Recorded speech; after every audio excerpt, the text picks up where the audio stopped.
क्या कभी ऐसा हुआ है कि कोई चीज़ बाहर से बहुत खूबसूरत लगे, लेकिन अंदर से बिल्कुल डरावनी? आज के इस विश्लेषण में हम बिल्कुल ऐसी ही एक खौफनाक लोक कथा की गहराई में जाने वाले हैं। एक ऐसी कहानी जो शुरू तो एक खूबसूरत सपने की तरह होती है, लेकिन अचानक से एक भयंकर मनोवैज्ञानिक आतंक में बदल जाती है। तो बिना किसी देरी के इस डरावनी दास्तान की तह तक चलते हैं और इसके हर एक रहस्य को खोलते हैं। जरा सोचिए, क्या होता है जब सपनों का वो खूबसूरत घर जिसे बड़ी मन्नतों से लिया गया हो, अचानक एक भयानक दुष्स्वप्न बन जाए। मतलब वो जगह जो सबसे सुरक्षित होनी चाहिए, अगर वही हकीकत को निगलने लगे तो इंसान कहाँ जाएगा? ये सिर्फ एक ख्याल नहीं है, बल्कि ये उस खौफनाक सच्चाई की नींव है जिस पर हम आज चर्चा करने वाले हैं। भाग 1, सपनों का घर। हिमाचल में एक आदर्श शुरुआत। हमारी कहानी के केंद्र में अमिता और इलेश हैं।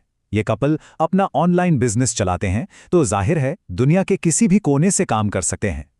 इसी आज़ादी का फायदा उठाकर इन्होंने हिमाचल के एक बेहद शांत, घने जंगलों और फूलों के बीच अपना सपनों का घर लिया। बाहर से देखने में एकदम किसी परफेक्ट पेंटिंग जैसा। और ये बात बिल्कुल सटीक तरीके से दर्शाती है कि दिखावा कितना बड़ा धोखा हो सकता है। दिन के उजाले में बाहर से चमकता हुआ पीले रंग का वो खूबसूरत घर, लेकिन जैसे ही दरवाजा खुलता है, अंदर का नजारा बिल्कुल अलग। सालों से बंद, घुटन भरी, अजीब सी बदबू और एक गहरा अंधेरा। ये कॉन्ट्रास्ट साफ बताता है कि बाहर की ये सुंदरता असल में अंदर छुपे किसी बहुत ही गहरे रहस्य पर पर्दा डाल रही थी।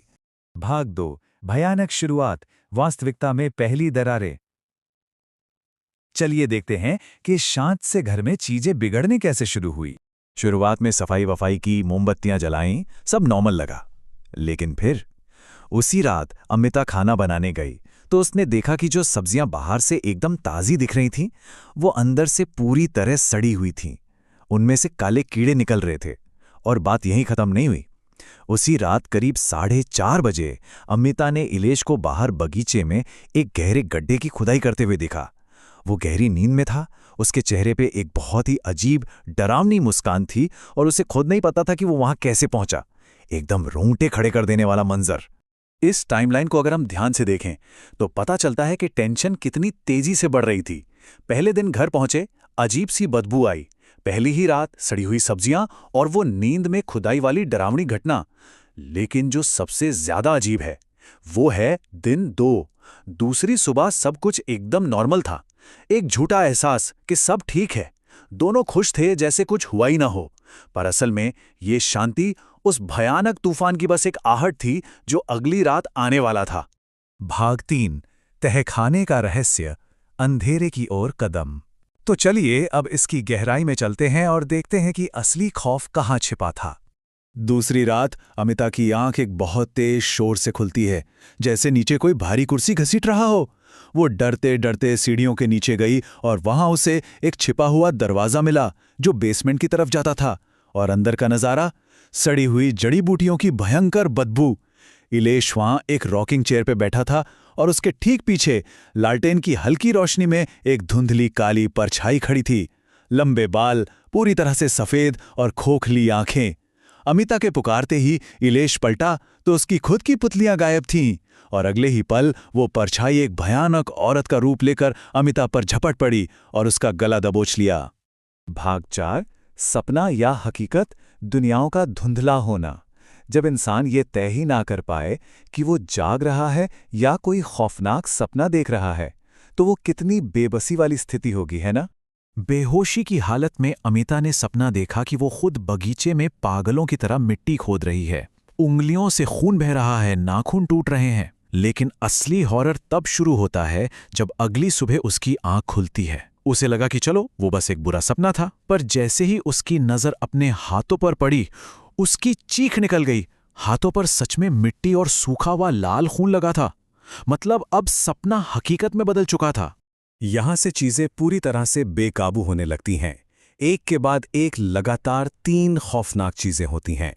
अमिता जैसे ही भागकर घर के अंदर आती है, सबसे पहले सड़ते हुए मांस और जलती जड़ी बूटियों की बहुत तेज बदबू आती है। फिर पलक झपकते ही घर के सारे दरवाजे अपने आप झटके से लॉक हो जाते हैं और सारे बल्ब एक साथ फूट जाते हैं। और फिर फर्श पर काले खून के पैरों के निशान उभरने लगते हैं। जरा सोचिए उस क्लॉस्ट्रोफोबिया और उस दहशत के बारे में। और इसी घने अंधेरे में इलेश अमिता की तरफ बढ़ता है। लेकिन वो इलेश नहीं था। उसके हाथ में काले खून से सनी एक भारी जंग लगी कुल्हाड़ी थी।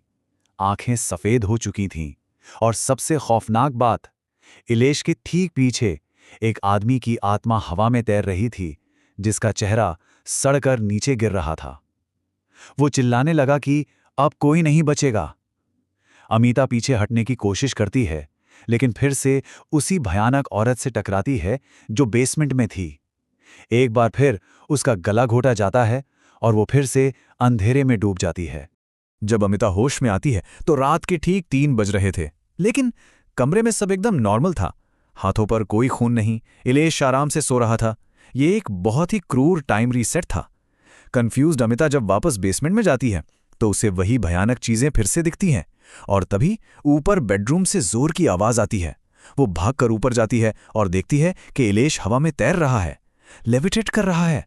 वो हवा में ऐसे छटपटा रहा था जैसे किसी अदृश्य जंजीर में बंधा हो। और फिर वो अचानक फर्श पर गिरता है और बिस्तर पर उसकी जगह वही खौफनाक औरत लेटी होती है। भाग 5, पिशाचिनी का श्राप, अंतिम रहस्योद्घाटन। उस भयानक रात के बाद क्या हुआ, आइए इस मेडिकल और सुपरनैचुरल टकराव को समझते हैं। अगली सुबह इलेश के लिए बिल्कुल नॉर्मल थी, लेकिन अमिता बिस्तर से उठी ही नहीं। उससे मिर्गी के दौरे पड़ने लगे। उससे तुरंत डॉक्टर के पास ले जाया गया तो एक अजीब ही मेडिकल मिस्ट्री सामने आई। सारी रिपोर्ट्स एकदम नॉर्मल, लेकिन अमिता की दिल की धड़कनें बहुत तेज थीं और वो एक गहरे कोमा में जा चुकी थी। शारीरिक रूप से वो भले ही उस अस्पताल में थी, लेकिन मानसिक रूप से वो अब भी अपने उसी शापित सपनों के घर में कैद थी। इलेश जब हार थककर वापस उस घर के बाहर पहुंचा तो वहां उसे एक बूढ़ा आदमी बैठा मिला और उसने एक ऐसी बात कही जिसने सब कुछ साफ कर दिया। उसने कहा, ये घर शापित है और इस घर के अंदर कई लोगों की लाशें दफन हैं। इस एक लाइन ने उस पूरे खूबसूरत पीले घर की डरावनी हकीकत खोलकर रख दी। वो कोई आशियाना नहीं था, बल्कि एक छिपा हुआ कब्रिस्तान था। अब इस स्लाइड के बारे में जो सबसे दिलचस्प बात है वो ये है कि ये हमें लोक कथाओं की एक बहुत ही विशिष्ट और खतरनाक सत्ता से मिलाती है, पिशाचिनी। उस बूढ़े आदमी ने बताया कि इस घर में एक पिशाचिनी का वास है। ये कोई आम भटकती आत्मा नहीं है। पिशाचिनी अपने शिकार को सीधे तौर पर नहीं मारती, बल्कि उन्हें उनके ही सपनों में फंसा देती है। हकीकत और सपने के बीच की रेखा मिटाकर वो धीरे धीरे इंसान की जिंदगी और उसकी आत्मा को चूस लेती है। और फिर कहानी में एक बहुत ही दर्दनाक मोड़ आता है। इलेश को चेतावनी देने के बाद वो बूढ़ा आदमी जंगल की तरफ मुड़ता है और हवा में गायब हो जाता है। असल में वो कोई जीवित इंसान था ही नहीं, बल्कि खुद एक भटकती आत्मा था जो कभी उस पिशाचिनी का शिकार हुआ था और उसके भी सपने उसी तरह चुरा लिए गए थे। इसके बाद इलेश ने तुरंत वो घर खाली किया और लंबी पूजा पाठ के बाद जाकर अमिता को होश आया। तो ये पूरी घटना हमें एक बहुत ही बेचैन करने वाले सवाल के साथ छोड़ जाती है। अगर कोई इंसान एक ऐसे खूबसूरत घर में फंस जाए जो उसकी वास्तविकता को ही कंट्रोल करने लगे, तो वो उस भयानक दुस्वप्न से कैसे बचेगा? जब दीवारें ही सपने और हकीकत का फैसला करने लगें, तो भागने का रास्ता कहां से आएगा? खैर, इस विश्लेषण में आज के लिए बस इतना ही। इन लोक कथाओं की गहरी सच्चाई यही है कि हर चमकती चीज हमेशा सुरक्षित नहीं होती।